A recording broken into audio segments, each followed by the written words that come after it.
તો રાજ્ય પ્રતાપ રૂડીના નિવેદન પર ચેમ્બર ઓફ કોમર્સના પ્રમુખ વીપી વૈષ્ણવ બોલ્યા કે ઇન્ટરનેશનલ એરપોર્ટ શરૂ થાય તેવા રાજકોટ ચેમ્બરના પ્રયાસો હતા અને આગામી 4 મહિનામાં ઇન્ટરનેશનલ ફ્લાઇટ શરૂ થશે। આ સાથે દાવો પણ કર્યો છે। એરપોર્ટ ઓથોરિટીના ડાયરેક્ટર સાથે વાત પણ કરી હોવાની વાત કરી છે।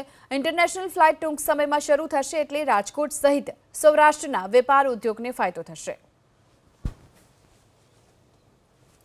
ઇન્ટરનેશનલ એરપોર્ટ માટે ઘણી બધી પ્રોસિજરમાંથી પાસ થવું પડે, પણ જ્યાં સુધી રાજકોટને લાગે વળગે છે ત્યાં સુધી અને હીરાસર ઇન્ટરનેશનલ એરપોર્ટને લાગે વળગે ત્યાં સુધી આની માન્યતા 2010માં મળેલી હતી।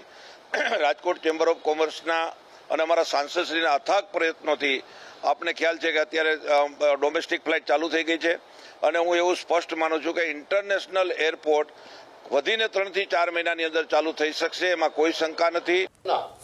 is written as Jayaprakash Narayan international airport और पिछले 70 साल से एक भी इंटरनेशनल विमान नहीं आया है।